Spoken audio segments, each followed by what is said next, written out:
Form পেয়েছেন, master form দিয়েছে, আপনারা বাধ্য ছাত্রের মতো ফিল করে জমা দিয়েছেন। একটা করে কপি আপনাদের কাছে আছে তো? ওটা ভালো করে যত্ন করে রাখুন। ওই কপিটা ভালো করে যত্ন করে আপনারা রাখবেন। আপনাদের জানিয়ে দিতে চাই, কে শুভেন্দু অধিকারী, কে মমতা ব্যানার্জি, কেউ আমার ভোটাধিকার কাটতে পারবে না। আর কারো দয়ায় আমার ভোটাধিকার চাই না।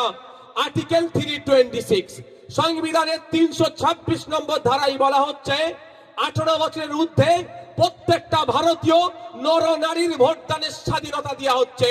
মাস্টার সাহেব যদি আমার উত্তরপত্র সঠিক দিয়েছে, আমার উত্তরপত্র কেটে দিয়ে যদি আমাকে শূন্য দেয়, আপনারা নিশ্চিন্তে থাকবেন।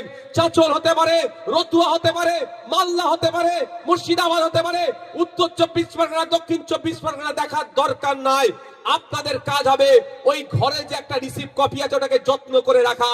যদি আপনার নাম অন্যায় ভাবে কাটে, আপনার পাশে কেউ থাকুক আর নাই থাকুক, খাম চিহ্ন আপনার পাশে থাকবে, নওশাদ সিদ্দিকী থাকবে, আইএসএফ আপনার জন্য লড়াই করবে। আপনারা নিশ্চিন্তে থাকবেন, ভয় পাবেন না। কারো দয়ায় নাগরিকত্ব ভোটাধিকার আমার দরকার নেই, আর কেউ আমার ভোটাধিকার কাড়ার কারো ক্ষমতা নেই। সংবিধান আপনাকে আমাকে সেই পাওয়ারটা, অধিকারটা দিয়েছে। আপনাদের কাজ কি হবে? বাই চান্স কারো নাম কেটে গিয়েছে, ওই যে ভুলভাল কাজ করছো, কাজ করবেন না। কেউ বিষ খেয়েছে, কেউ গলায় দড়ি দিয়েছে, একদম ও কাজ করতে যাবেন না। আমি অনুরোধ করছি আপনাদের। কেন কাজ করবেন আপনারা? আপনাদের পূর্বপুরুষ, আপনারা কি সব বেড়া টপকে এসেছেন? কেউ পাকিস্তান থেকে এসে বসে আছেন নাকি এখানে? না আফগানিস্তান, বাংলাদেশ, মায়ানমার থেকে এসেছেন। আপনার আমার পূর্বপুরুষ দেশের স্বাধীনতা সংগ্রামে লড়াই করেছে। আপনার আমার পূর্বপুরুষ ব্রিটিশদেরকে তাড়িয়েছে।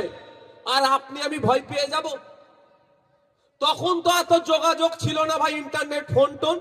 তো আপনার পূর্বপুরুষ বিনয় বাদল দীনেশ, আশফাকুল্লাহ ক্ষুদিরাম, আকরাম খাঁ সাহেব, ফুরফুরার পীর আবু বকর সিদ্দিকী রহমতুল্লাহ আলাইহি থেকে শুরু করে নেতাজি, গান্ধীজি, বেগম হযরত মহল, মাতঙ্গিনী হাজরা, পিতিলতা ওয়াদ্দেদার, আপনার আমারই পূর্বপুরুষ। তো তারা লড়াই করে দেশকে স্বাধীন করেছে, আর আপনাকে আমাকে কাগজের ভয় দেখাচ্ছে। ওরা ভয় দেখাচ্ছে, ওই ভয় পেলে হবে না। আপনার হাতে রিসিভ কপি আছে, আপনারা যত্ন করে রাখুন। বাই চান্স যদি কারো নাম কাটা যায়, আমি বলবো কারো নাম কাটা যাবে না। তারপরেও বলছি, যদি নাম কাটা যায় ভয় পাবেন না। মুকুল্লা আছে, যে নেতৃত্বরা আছে, ওদেরকে বলবেন ওই যে মাঠে ভেবা হাটের মাঠে এসে তোদের ভাইজান বলে গিয়েছিল, কারো নাম যদি কাটা যায়